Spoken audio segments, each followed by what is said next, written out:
It is the day Milovan Rivard will be naming his final squad for the African Cup of Nations to be staged in Cameroon. Who is likely to be dropped? Who is likely to be maintained in the current setup he's currently got for the competition? We have those details here on the AM Sports. And also, Kumasi Asante Kotoko have been knocked out of the MTN FA Cup following a successive defeat to their city rivals, King Faisal, as well as President of the Ghana Football Association, Ket Okreko, saying that there's no one outside the football community that can unite them more than the football members themselves. Good morning, everyone. I am Muftau Nabila Ablai, and this is AM Sports. Let's start with the MTN FA Cup story of how Kumasi Asante Kotoko have been knocked out of the competition following a 1-0 loss to city rivals, King Faisal. The Porcupines suffered a second successive loss to the Inshallah Boys, having lost 3-2 in the Ghana Premier League against the same opponents. My colleague Benaya Elonda Fiamakbo monitored the game and came through with this report. The result, which came courtesy a first-half strike from Baba Yahaya, sees Kotoko exit the FA Cup round of 64 stage. This is also the second time in less than 3 weeks that King Faisal have beaten Prosper Nate Ogum's side, having ended Kotoko's unbeaten start to the league earlier this month. The Reds boss made a few changes to the team that played against Legon Cities in the league last week, with Ibrahim Danlad replacing Razak Abalora in goal. Despite making a quick start to the game, it was King Faisal who opened the lead after Yahaya took advantage of an error by Andrews Apple to score. The Porcupines upped their game afterwards and came close to grabbing the equalizer when George Mfege created space for himself, only to shoot feebly into the hands of the goalkeeper. There were chances for both teams in the second half, but King Faisal managed to hold their own to advance to the quarterfinals of the FA Cup at the expense of Kotoko.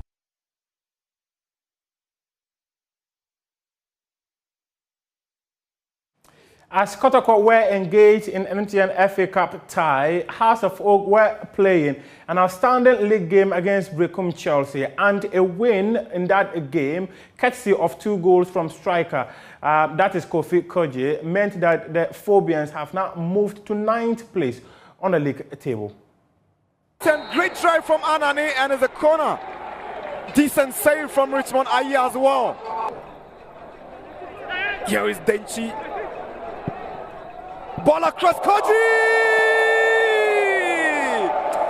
Kofi Koji makes it 1-0 for the Phobians. And the Phobians lead by 1 goal to now, courtesy Kofi Koji.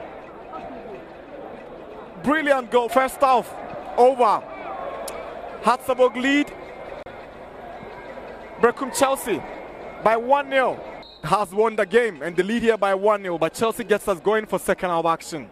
Anani, but here it is Kelvin Obinu-Dasso to come take possession with a beautiful drive and a good save from Richmond Ayi. Then she's unable to get the ball to anybody, and Koji scores the second! Kofi Koji! A double for Kofi Koji! Now Mensah's ball for Koji, they were expecting Denchi to have delivered, better, but on his weaker right foot, he does it. Salifu Ibrahim is late for the ball, but he falls to Denchi again. He sends a shot across, and Isaac Mensah, the ball fell behind him. There was little he could do. All of the referee, this out to book fun. Good skill from Obin.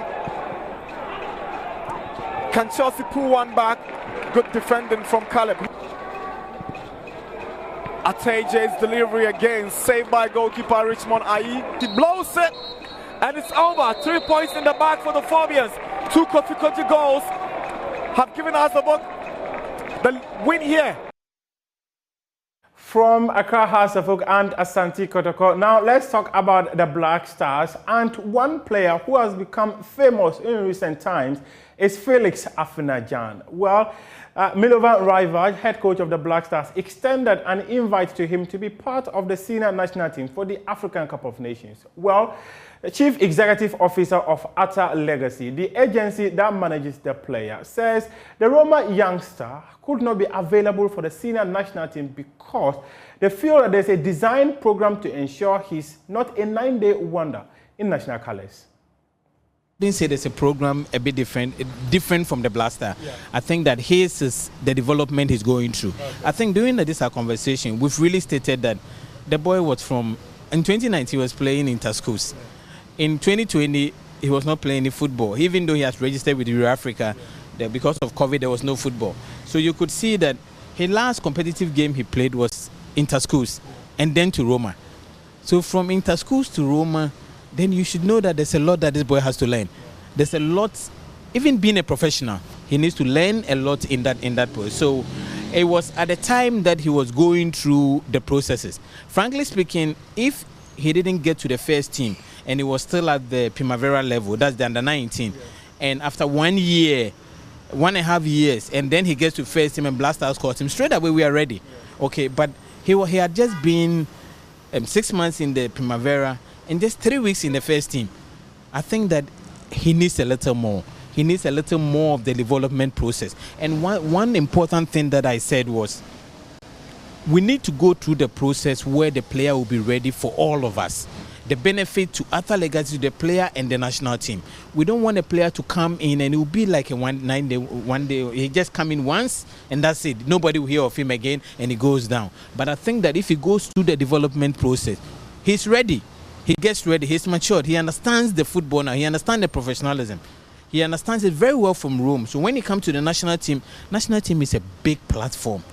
We would say Roma is a big club, but national team is a bigger platform. So he needs to go through the mill from Roma, and then he'll be ready for the national team. When it comes to the national team, there's no turning back. Thomas Partey went through the processes through in Atletico. Exactly. Went on different loans, came back. But when he came to the national team, he was ready, and he made an impact. And that's what we want in Afrinajan. We don't want him to come just once. Ghanaians talk about him and that's it, nobody sees him again. We want him to be ready, come, and he will cement his position in the national team, and Ghana will benefit from it. Let's still stay on the Black Stars now, because Felix Afrinajan will not be part of the team for the African Cup of Nations.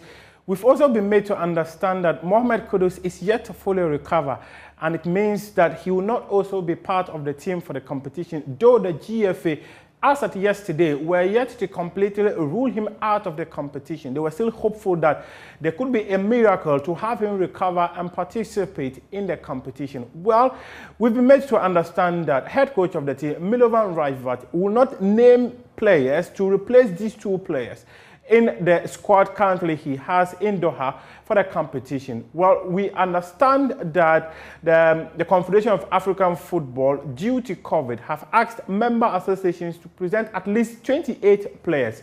However, the member association will take care of the 5 additional players that they want to add to the team. So as it stands now, Ghana is going to the competition with 28 players. So 23 players where the Confederation of African Football will cater for their feeding, accommodation and others, while the Ghana Football Association will cater for the remaining 5 players that they've asked Milovan Rajvat to add to their team. Well, earlier we were also made to understand that Milo wanted to go to the competition, to the camp rather, with 26 players, but the GFA had to convince him that due to COVID and with the rules being made flexible by the Confederation of African Football, he should take advantage by naming a much larger squad so that when they go for the competition, they will not be found wanting if some players are tested positive for the virus. Now, let's talk about the chairman of the Ghana League Clubs Association, Kojo Fiano, who has revealed that his office is considering a constitutional day for next year's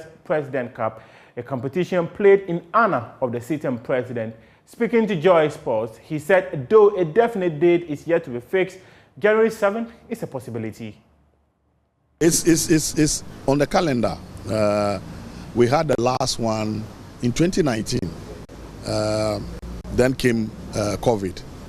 So it's on the calendar. We also have a challenge with the date. We normally play the President Cup on the 1st of July, which used to be a statutory holiday. But now it is no more a holiday. So we are playing around the dates. If you push it on 6th March, the president will be too busy with the independent anniversaries and may not have time for the President's Cup. We are also thinking of January, the Constitution Day. That is a statutory holiday, but there's no program. Since that is the date that will be set aside for the swearing in of the president-elect, I think that so we are still playing around with the date So Galka is not definite on the date yet? We are not definite, but the President Cup will be played next year.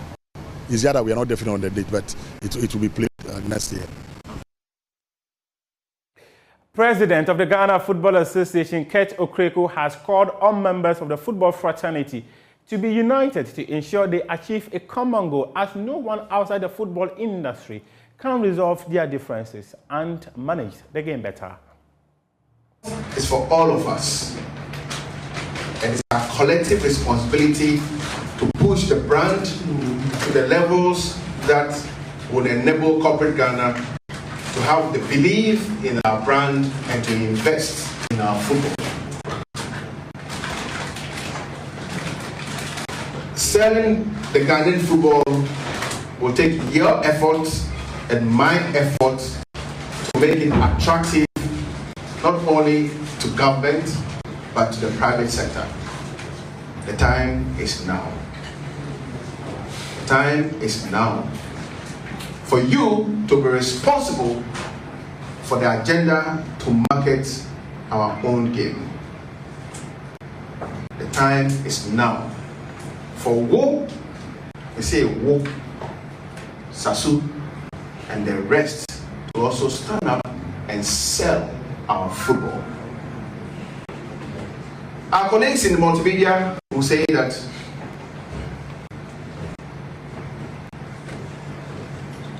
what did they say? What's that slogan? Something to without advertising. It's like living in the dark. Isn't it? Doing business without advertising is like living in the dark. You know what you're doing, but nobody else does. The time now for all of us to say, once upon a time in our lives, we love our football. Our football can be challenged, but we are the same people who can fix it. You don't need any other person to fix it. And to fix it, you need to play a part. I need to play a part. He needs to play a part, and she needs to play a part. The time is now. Still on the FA president, he says he set out to be transparent as the leader of football in the country and will not depart from his core duties. We set out to be very transparent. We set out to roll out strategies that will enable us to reach out to not only our immediate partners, but consumers of our products in Ghana and beyond the shores of Ghana. It is as a reason why we established a fully functional communications department headed by Harry Asante-Chum. The result of that singular decision is that your communications department reaches out to millions of people than never before. The online representation, i.e. the official website, is one of the most vibrant football websites you can have on the African continent, daily updated by the comms department. Beyond the official website, we are very, very visible on all our social media platforms, all in an attempt